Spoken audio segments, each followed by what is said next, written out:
Hey everyone, welcome back to another lesson here on the channel. Today we're going to be talking about the easiest way to start actually selling your product on Amazon. Once you find something to sell, or maybe you have a couple ideas, this is the video for you. Okay, we'll be running down the steps of what can I do today so that in a month from now I have a product live on Amazon, or 2 months from now I have a product live on Amazon. Just start getting those small steps in order so that we can move you along this process if you want to.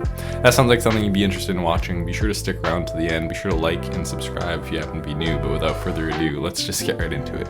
So move over into my computer here, and let's just say that this was like a product you were interested in. It's just something I was looking at in product research, whatever. It doesn't matter. Any product that you're interested in, well, the first thing you'd want to do is double check your criteria. Make sure that this is something that, I have so many videos about this, so you can go watch those if you want to know what I'm looking for in a product, but make sure it's not patented.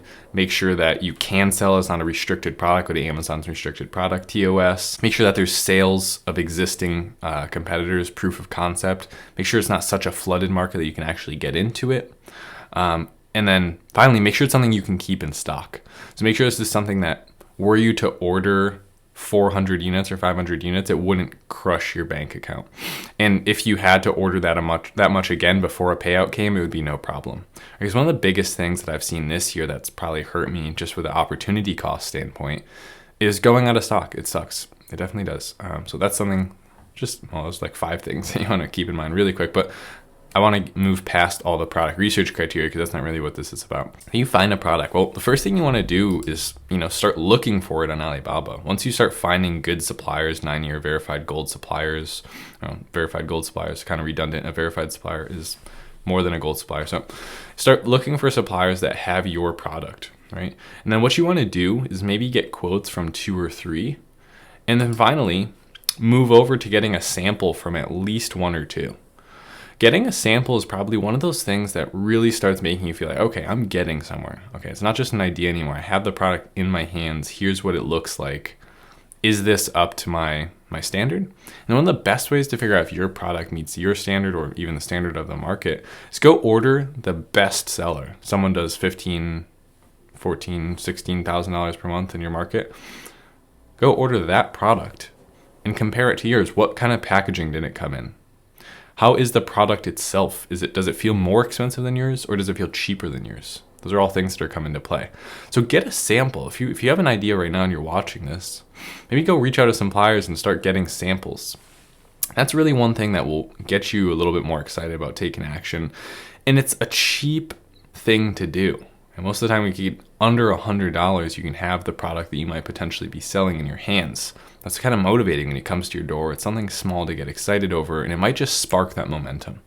So after you get a sample, or 2 or 3, sometimes I'll get 2 or 3, choose the best one, okay? Choose the one that's actually at least equal to your competitors, that's best selling, or better. Does it fix some problems? Is there something unique that you've added that no one else has? It gives the customer a reason to buy yours over theirs. Those are all things you want to think about. Then next, once you actually get a sample that you like, you want to start your order, right? So you can do a down payment with your supplier. So maybe this is the supplier we wanted to work with. We would start an order. We'd ask for an invoice and ask them to start an order for us. Once the order started, one of the first things you want to do is ask your supplier for the packaging template, right? They should have an AI file, an Adobe Illustrator file, or they might just be able to tell you the dimensions, and a lot of times package designers can work with just that. Then you would come over to Fiverr and find a product packaging designer that works for you. Go look through all the pictures of these and see boxes that are created that look like what you want your boxes to look like. It's as simple as that, right?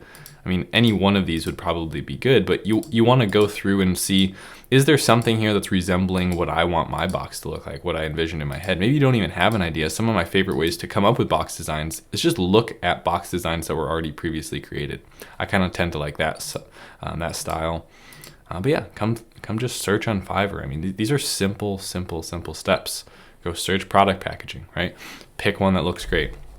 Actually, really like that one. And then hire that packaging designer, okay? Again, probably under $100. You get your packaging designed. There you go. Now you have a custom box, okay?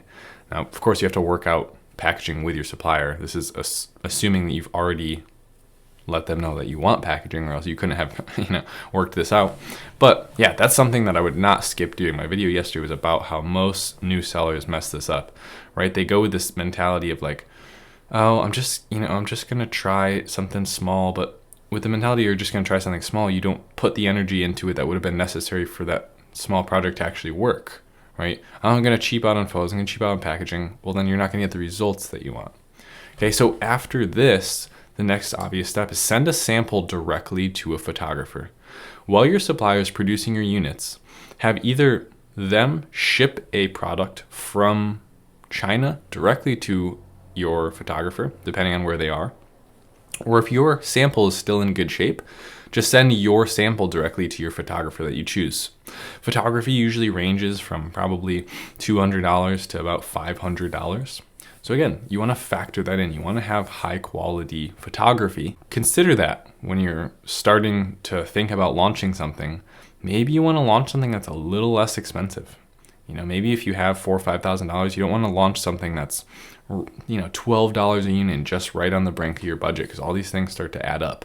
So you want to scale back a little bit, know that you have enough to reorder, you have enough to cover all of these things, make an absolute bang on listing, and get ready to crush it, really. Then nextly, I don't think that's a word, but next, what you want to do is go hire an inspection service. Once your manufacturer finishes up producing the boxes and your units and they're packaged and ready to go, hire an inspection service. Usually do this for your first order with a new supplier. Generally, once I build that trust with a supplier, I don't do this. My supplier just produces my units, I trust them, they ship them out. I just generically searched on Alibaba here because Alibaba offers services as well, not just products. So that brings us to our next step, hiring a freight forwarder, right? Now, hiring a freight forwarder is simple because you can actually just get quotes from high quality freight forwarders. You want to be diligent about double checking their work. Do they have good reviews? Is this, do they have reviews on other websites that says they're good? This is a step where it doesn't hurt to ask, because you can always see if you can get a better, because you get quotes. You can see if you could get a better price with a freight forwarder. If you don't, you just go with your original supplier's freight forwarder. If that ends up being cheaper, no harm done whatsoever. So you can either Google search, you go on Alibaba and search for one. There's a million ways to find one. And then lastly, you're sending out your shipment. So you're going to your Amazon Seller Central and you're creating the shipment within your Seller Central. Now, of course, you have to have the listing made to do that, but I wanted to give you of course, obviously, you have to make a listing to sell your product. I wanted to give you kind of like the outside steps outside of Seller Central for the most part of what you're going to be doing with a supplier, with the actual physical product to get it made. The listing step would actually happen right around the time you pay your supplier initially, right around here. So after you pick your supplier and you start an order, immediately just go buy a barcode and create your listing.